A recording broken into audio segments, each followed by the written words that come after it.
Hey everybody, Larry Karp here, Rabbi Eliezer Karp. You're going to love today's little sharing, little teaching. I'm going to change your life for the better with this. I wrote a chart.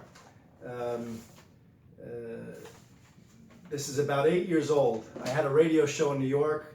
I did it back then. I lived with this chart for about 8 more years, and it's time tested. The facts are solid. I'm going to give you 10 facts so that you know that the claims of the Jewish people regarding the purpose of life are the true claims that exist in the world today, that it is the truth. The Jewish people's claims about why we're alive in this world and how we fulfill that purpose properly are the truth. And no offense, but everything else is false. And I could prove with these 10 facts. Okay, I'm going to just start with this, and then if I have time, I may play a little spontaneous composition and arrangement at the end to sum up how I feel and how things should be. I don't know. Okay, so this is the purpose of life.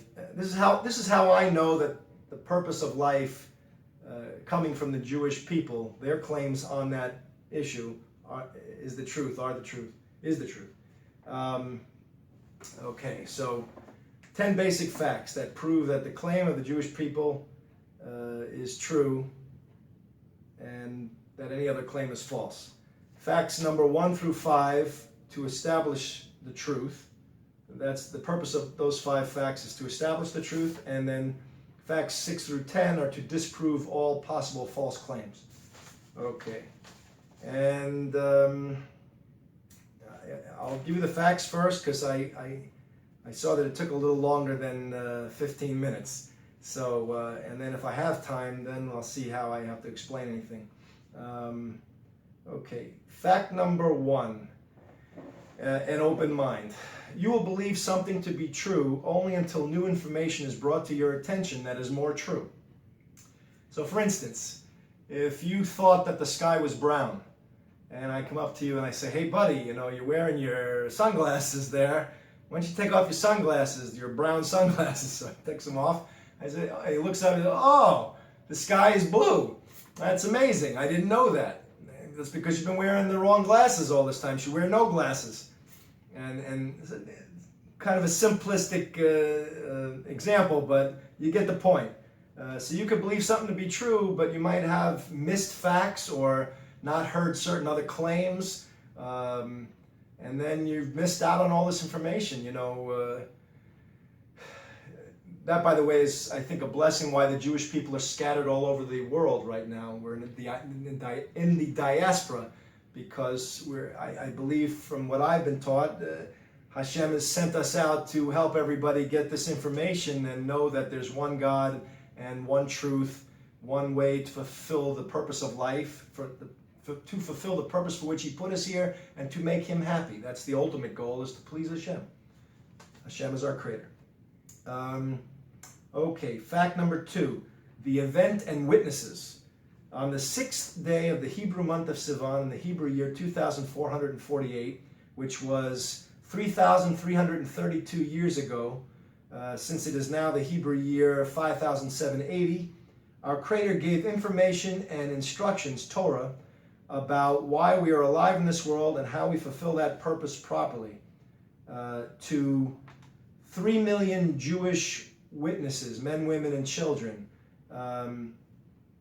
along with the responsibility to teach the purpose of life in this world to all of mankind. We're supposed to be a light unto the nations, the Jewish people. We're supposed to show them that there's one God and one purpose. Okay. Fact number 3, the purpose of life. We are alive in this world to earn the life of the next world by fulfilling 7 obligations if one is not Jewish, and by fulfilling 613 obligations if one is Jewish. The 7 obligations for the Gentiles are as follows. 1, do not worship false gods. 2, do not curse our Creator's name. 3, do not murder. 4, do not have 6 forbidden sexual relations. You're not allowed to be intimate. This is for a Gentile male. Gentile man, you're not allowed to be intimate with your mother, your father's wife, a married woman, your maternal sister, another male, and an animal. Okay. Okay. Right. Okay. And then the fifth obligation for you Gentiles is do not steal or kidnap. I think it may be. You got to study that one. I think it might be kidnap, or it may be stealing. Even that, the least amount is like a pruta. It's a measurement. You'll have to study all this. I'm just giving you the 10 facts, and you have to. I'm going to set you on your way to go find yourself an Orthodox rabbi somewhere in your local community and learn what you got to learn. If you're Gentile, learn your 7 obligations. If you're a Jew, learn your 613 obligations. Okay. By fulfilling 7. So did I read that? The purpose of life. Fact number 3: we are alive in this world to earn the life of the next world by fulfilling 7 obligations if one is not Jewish, and by fulfilling 613 obligations if one is Jewish. Right? Okay. Fact number 4: reward and punishment. We will be rewarded if we fulfill our obligations to our Creator properly, but we will be punished if we do not fulfill our obligations to our Creator properly. So quite simply, I mean, coronavirus. It's a punishment. It's Hashem giving us a smack, He's letting us know, hey man, you're not doing what I put you there on my world to do. We're not here to have fun, and it's not, my dad used to say, it's not playtime at the zoo, We're here to, which is ironic because they're taking all those animals and eating the flesh and the limb of the animal while the animal is still alive, which is a violation of the 7 obligations. Oh, I didn't finish the 7. So number 5 is do not steal or kidnap, I think. Double check me. Then do not eat the flesh or a limb of an animal while it's still alive. That's number 6. And number 7, do not fail to set up courts of law to adjudicate the other 6 obligations. Do set up courts of law. Okay? Fact number 4, reward and punishment. I said that. Excuse me. Fact number 5, the land of Israel. Our Creator gave the land of Israel to the Jewish people as a tool to fulfill their 613 obligations. Without the land of Israel, we Jewish people cannot fulfill all 613 obligations. Only about 369, I believe. I think a rabbi counted them. So that's that. So that establishes the truth. Okay, I'm holding this up. You can do a screenshot of that and take that home, enlarge this. I put some notes there. Don't mind them. This was a rough draft. I rushed to get this out here to you today because I think it's of great importance. Hashem's really putting us through the mill here with this virus, and I'm trying to fight the cause and helping us stay alive. And but once we stay alive, so what are we living for? Rabbi Noach Weinberg from Eshet Torah used to say, "Do you eat to live or do you live to eat?" So do you eat to live or live to eat? Of course you eat to live, so what are you living for, he would ask, right? And people would be dumbfounded because they don't know the purpose of life. All right, so that's the purpose of life. We're alive in this world to earn the life of the next world by fulfilling 7 obligations if you're not Jewish, and by fulfilling 613 obligations if you are Jewish. Okay, now here's facts number 6 through 10 to disprove all possible other claims. I'm going to be so polite with this. You're going to be amazed. I'm just going to give you the facts, and you're going to deduce that whatever claim you have is false. Okay? Because I told you what the truth is, so now you could deduce, and I won't have to say, oh, you're wrong or anything like that. I'm just telling you the facts, and you, by deduction, you will realize that you've been following the wrong claim, and that this is true. And I don't mean to offend anybody. I love you so much. That's why I'm doing this. Okay. Fact number 6. One truth. We are obligated with the obligation in the Torah. Do not add or delete anything from these instructions. Period. Think about that. Fact number 7. Time. Past, present, and future, and one truth. So now I applied that to one truth to this next fact. I did some of the work for you. A. All claims made before the giving of the Torah are false, since God then revealed himself to us. So let's say back in those days, I'll spell a little bit of this out for you. People used to worship the sun and the moon and the stars and sheep and goats, but then Hashem revealed himself and he let you know that he's the boss, he's the creator of the sun, moon, the stars, and the sheep and the goats. He made them. You don't worship them. It's illogical and improper, and it makes him angry. He's a very jealous God, as it says in the Torah. He wants our complete devotion. We're here to make him happy. And it's not such a bad thing, so don't get scared. He's a very polite dictator, okay? And it has a lot to do with pleasure. Maybe if I don't know if we'll have time to get into it today, but I have higher aspirations. I thought through all of this. Once you know the basics, then you want to get to the higher levels, like to be holy and to give to Hashem the one thing that he doesn't have. You're giving a king an unbelievable gift of free will. Your free will is the one thing he doesn't have, your free will choice. Okay? It does say that leaders are controlled by Hashem, but we'll get into all that another time. I'll work through all the details of that. Okay, then B of fact 7, all claims made after the giving of the Torah are false, since God obligated us, do not add or delete anything from these instructions. So any claims that you know of, I once bought a book on religions, it had 6,000 claims in it. They're all false, except this. Okay? And we Jewish people are supposed to teach you this information. I'm trying to do my job. Please permit me. Okay?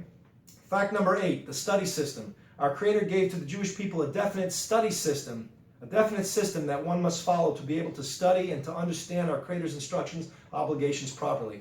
There are derivation rules, so how you know from the Torah what the truth is. There's the oral Torah that went along with it. You have to have that passed. You have to be like an apprentice to a mentor. It's a whole system. And if you don't have access to that system, I've spent a lot of time in that system. And I'm trying to work in that system to set a happy path for us, a peaceful path to fulfill these obligations. I'm working on it. I'm not done yet. But I guess Hashem wants this done now, so I'm doing it. Okay, fact number 9, prophecy. Our Creator gave the concept of prophecy and its qualifications to the Jewish people. Note, Gentiles were able to receive prophecy until Bilam, the last Gentile prophet, around the Hebrew year 2487. Okay, that's going to help some of you who, excuse me, think your claim started with a prophet, and you're going to realize that it was impossible because Bilam was the last Gentile prophet. Plus, I'll tell you another thing.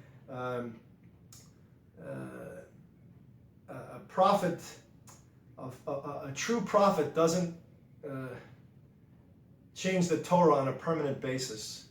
Okay, that's important too. But you don't need that because you already know that Bilam is the last Gentile prophet. I tried to make these 10 facts so simple that a child of 5 or 3 could learn them and know the truth about life. Okay, fact number 10, the king of the Jewish people. Our Creator gave the concept and qualifications of Melech HaMashiach, the anointed king, to the Jewish people as one of their 613 obligations to elect a king for themselves, not as one of the 7 obligations for those who are not Jewish, the Gentiles. The Gentiles do not have an obligation to elect a king for themselves, so it's none of their business who we elect as our king. Okay? So that should help some of you with another claim. Okay, so I'll show you this.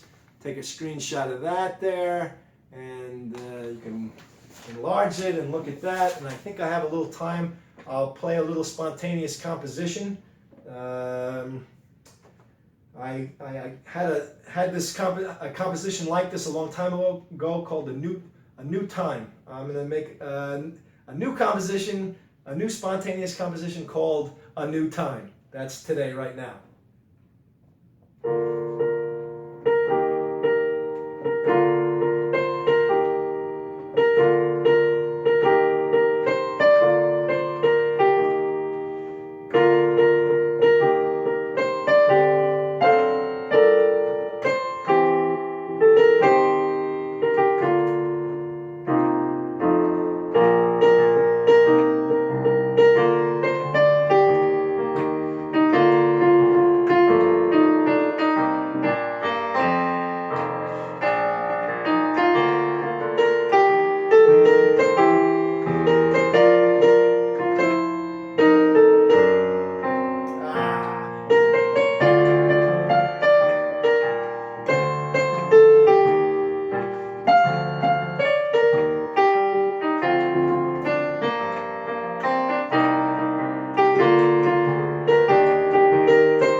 that was a good little session. I hope I ran good on time. I'm going to check it now. And I love you guys very much. You should be happy. This is a new time now. You got the information you need to know the truth about the purpose of life. And once we're all on the same page, we should be helping each other to fulfill that purpose properly. And there'll be no more problems in the world. You will see. We'll be able to battle all the challenges together, and we will overcome them because we'll all agree as to the purpose of life. I love you.